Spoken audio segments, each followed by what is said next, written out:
Hello and welcome back to the Lift Your Life podcast. I hope everyone, as always, is doing as good as one can possibly be doing. Can you believe we are 2 months is it March today? I think it is March today. We are in March and, well, it's not March I'm recording this, but it'll be March when it drops. So it's March in your world, not in mine. 2 months down already. Nuts, isn't it? Absolutely crazy. Christmas soon.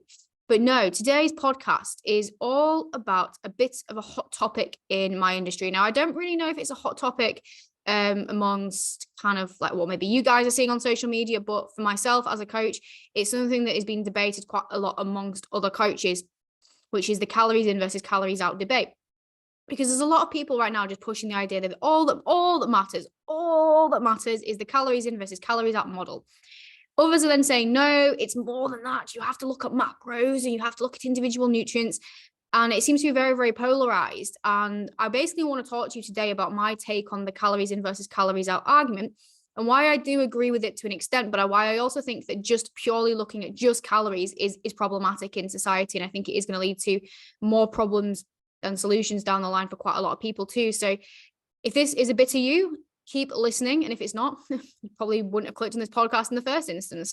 So I wanted to talk first and foremost about the calories in versus calories out model, because ultimately I am in agreement that the biggest dictator of your body weight is going to be your energy balance. So energy balance is all about energy in versus out. If you want to lose weight, you have to be in a deficit, because then the body's like, oh, okay, I don't have the food coming in. I need to get the energy from somewhere. And that's what it burns through the fat stores. And that's what leads to weight loss. So in order for that to happen, you do have to be in a deficit. So you have to make sure that you are either eating less, moving more, or a combination of the two. Now, a lot of people say that is literally as far as it goes. So in theory, you could be eating, this is where the flexible dieting movement, if it fits your macros movement came in, you could be eating just pizza every single day and still lose weight. Of course you could, absolutely. But there's more to it than that. And this is what I really want you to take from this podcast. I don't want to overcomplicate it, which some people seemingly do. I just want to tell you what it is that you need to know and why I want you to think a little bit deeper when it comes to your health, your body composition, and actually the ease of diet, success and longevity when it comes to calories, and why you want to just take it that one step further and understand that it is a little bit more than that. And it's about where your calories come from to an extent. So we know that you need to be in an energy deficit, but where the nutrients come from, where you take those calories from, does make a difference. And the problem I have is that a lot of people that will push this very, very flexible approach to dieting are genetic freaks. If you think about people like Matt Does Fitness is someone who comes to my mind, who can eat literally crap a lot and still look pretty damn good. And these people kind of give off the impression that, if you want to look your best self, it really doesn't matter. Just eat less and, just eat whatever you want and you'll be fine as long as it's within your calories. But there really is more. And that's what I'm going to explore today. So the first topic within that is I want to explore body composition. So when you go to lose weight, there is usually the reason of, I want to lose weight to look better. I want to feel better in my clothes. I want to feel good naked. I want to feel good on holiday. I want my old wardrobe to fit me. I want to just look in the mirror and not hate what I see. Now, when it comes to calories, what you eat is actually going to have a big influence on that. It's not just about the intake of numbers in 1600 calories, 1800, but where they come from. So when it comes to body composition, you do actually want to have a bit of a consideration of your macros. If you want to, lean down and have some lean muscle definition, that toned look that people bang on about, you got to be having protein. You have got to be having protein within your diet. Muscle just doesn't magically appear on the body, even if you are like lifting weights. It needs protein in order to repair and grow and stick on the frame of our bodies. So you do want to ensure that you're having protein within your diet. And as well, nutrient quality. There is a lot of studies to show that if you just eat processed crap, it's going to have a very, very negative impact on your body and how it looks. And thinking about things as well, that if your diet is predominantly composed of carbohydrates store as water. So if you are having a lot of carbs, like that's all you're eating, you are going to have a much more watery look. If you are having a lot of inflammatory foods, so a lot of processed foods, that inflammation is going to give you a more bloated, poofy look. So your actual overall look and composition is going to be influenced by not just the amount of calories, but what's within them. So someone who eats 1,700 calories of, chicken and lots of fruits and veggies and, a good balance of the macros, still having, I'm not saying they're not ever eating a bit of chocolate, some crisps, a bit of cake, opposed to someone who is literally just getting all of their calories from, bread and chicken, not chicken, chicken's the good stuff, bread and chocolate and crisps and chips and chicken nuggets, all those sort of processed things, their look is going to be so different, so different. So that's the first thing to consider. And this is why this 80-20 rule that people bang on about in our industry is banging, because that 80-20 rule gives you that freedom and flexibility to still include things that you enjoy on your diet, but to have the majority coming from the good stuff that is going to inevitably make you look a hell of a lot better. The next is training. So if you are in a deficit and you are wanting to, still be fitter, be stronger within that deficit, you have goals within your fitness, then what you're eating is going to have an impact on how you perform in the gym. So if you are just eating processed crap, you are going to be feeling sluggish. So you're not going to be running your fastest. You're not going to be lifting your heaviest. If you are not really having any sort of carbs and you're just having, I don't know, just chicken or something, I don't know, crazy, just purely keto, you are going to be feeling tired. If you aren't eating around your training, so if you're just having all of your calories, let's just say at night, and like nothing during the day, and you're training during the day, you're going to be tired. So again, thinking a little bit, not just about quality and quantity, but how you're spreading that food out across your day is going to be impactful as well. So if you want to tone your physique, you want to make sure that you are able to train at your best and lift heavy weights, which means you need to fuel your performance as best as you can within a deficit. If you want to run fast, you need to be fueling that and recovering from that.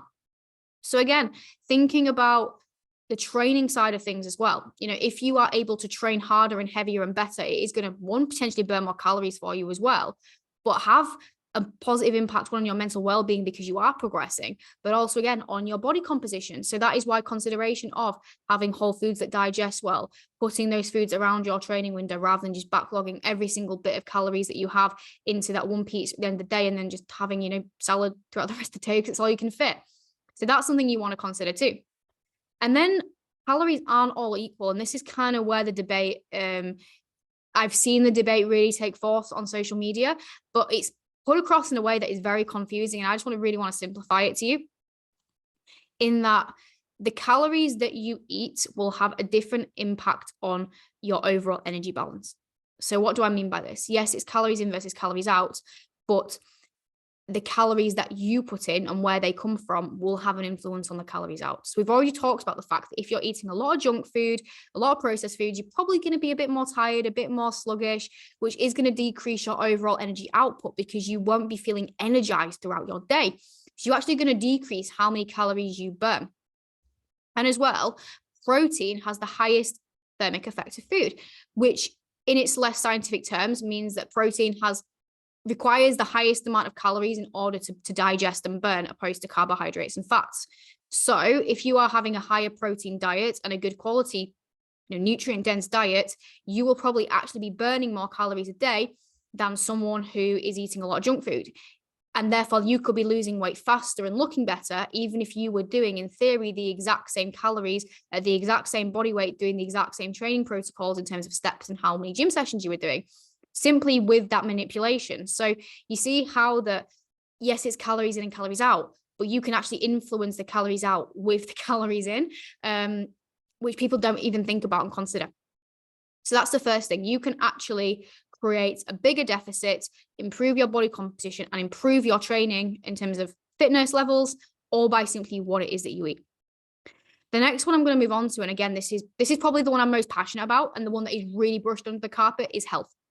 Because if you just have if it fits your macros, flexible calorie counting approach, and you're just literally, I've seen it on these calorie counting pages where it's like, I'm fitting my calories, but every single meal is just processed shite. Like literally just from, Iceland, frozen chicken nuggets and one of those frozen ready breakfast. And it's like, no. There has to be a consideration of health as well. Why are we negating our health? Like, you get taught from like 3 years old that you want to be eating your fruits and your veggies and, rice and potatoes because it's where our vitamins and minerals are. It's what's good for our immune system. And it's like we just forget that. We just negate it. It's like, it doesn't matter. Calories matter. Yes, they do, but where they come from does as well.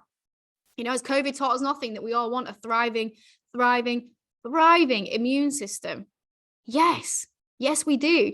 So I'll see people's full days of eating and there's not a fruit or a vegetable in sight. And it's like, this is the basic fundamentals. Why are we not eating our fruits and veggies? Again, if you're just having a very, very processed diet, full of sugar, you might be putting yourself at risk of diabetes and insulin resistance. And insulin resistance, as a bare minimum, is going to make fat loss harder, because if you are insulin resistant, is where I'm trying to go with that, you are predisposed more so to store body fat with the foods that you eat. So again, if you are having more sugary foods, you may be putting yourself at more risk, making weight loss harder, but then also the health complications of things like diabetes and blood pressure and all nasty things that we don't really want to think about, but they could be happening if you're not looking after yourself internally with the foods that you're having. And again, if you're just having loads and loads of processed foods and no good quality dietary fats or no fats at all, that's terrible from a hormonal perspective for us women. We need healthy dietary fats in order for our hormones to do their thing. Our estrogen, our progesterone, our testosterone, our cortisol, all of these things that we want functioning the way that we want, they need good quality dietary fats. And if you're not having any of those and it's just the only fats that you're getting are from the cakes and biscuits and cookies that you're having, that's no good. And no wonder you may be running into issues with your hormones, like, really bad long periods or missing periods or heavy periods, or all these things can be massively driven by inflammatory foods or just a lack of good quality, healthy dietary fats. And like I've said there, the micronutrients in your fruits and veggies and whole foods have so much benefit for us day to day. Our immune system, healing, energy, metabolism, mood, the list just goes on. It's nuts how many health benefits just eating good quality foods have on our overall health. So yes, you may be bettering your health in the respect that you are losing weight, so maybe a healthier BMI, which I'm going to say in those little rabbit finger things, because BMI is not the be all and end all, but you're bringing your body fat levels down to a safer level, reducing risk of things like, blood pressure and heart disease and, arthritis, but then you're not actually eating good quality things, which is then diminishing your hormones, your immune system's in the gutter, you're actually making yourself more insulin resistant. Well, then why are you bothering? Why are you even bothering?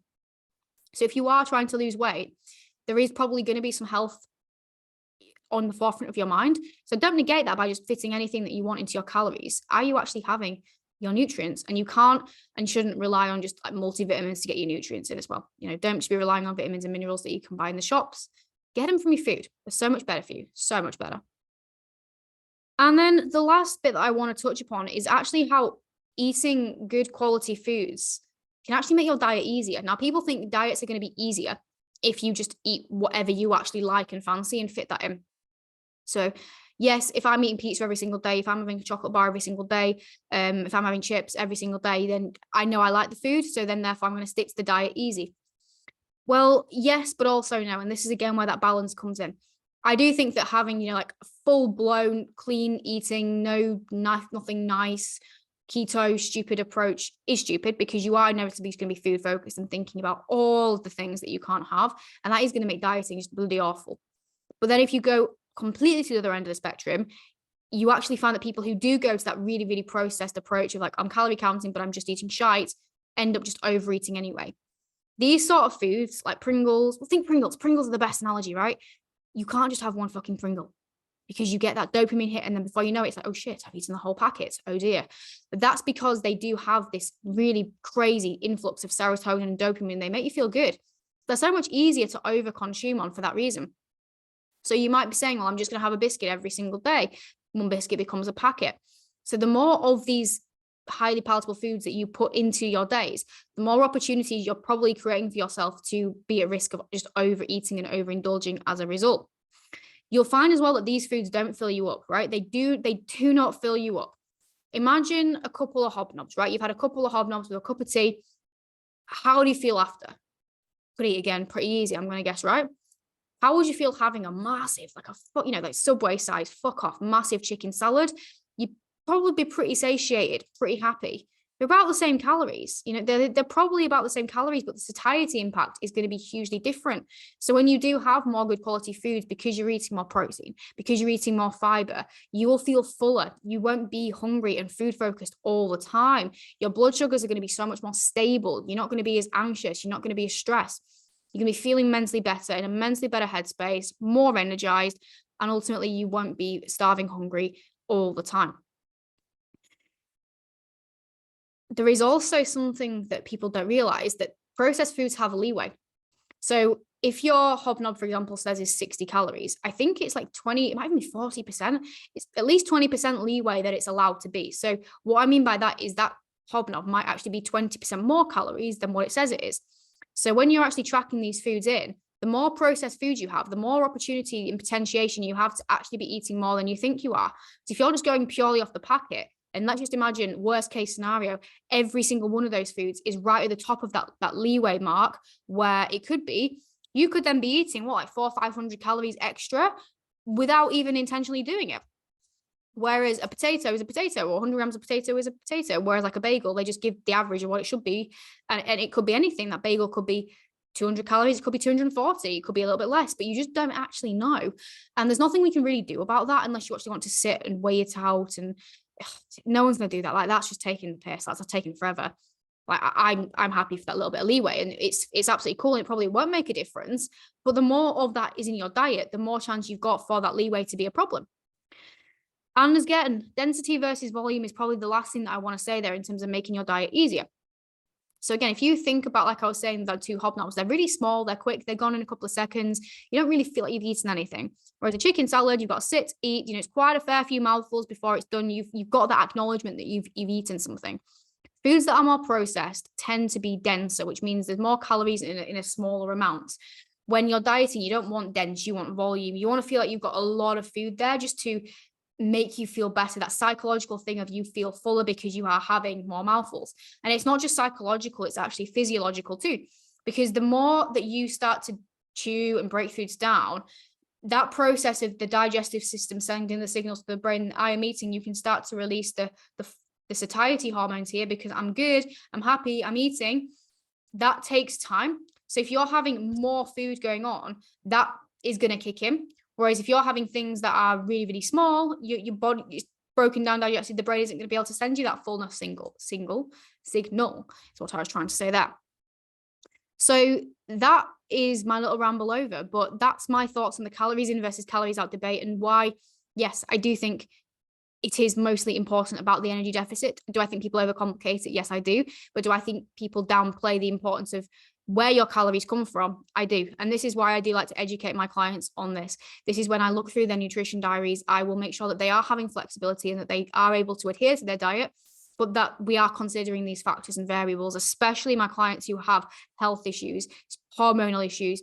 They're getting ill all the time. I'm like, right, okay, well, we need to make sure that we're ticking these boxes, because yes, we want to lose weight here.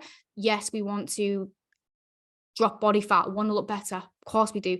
We also need to make these considerations to make the process easier and to keep our health at the forefront of our mind. I hope this has been interesting. If there's anything you want to ask me more on this topic, let me know. But if you have enjoyed it, as always, I do appreciate like a share on your Instagram story, or just dropping me a DM to go, thanks, I've learned something from that. It's just nice to know who listens to it, because I get the stats, but I never know the names. So it's nice to put some names to numbers. Other than that, my people, have yourself a fantastic, wonderful, amazing rest of your day. I hope March does bits for you. If it's in the future and it's after March, I hope you had a good March, and I'll catch up with you on next week's episode.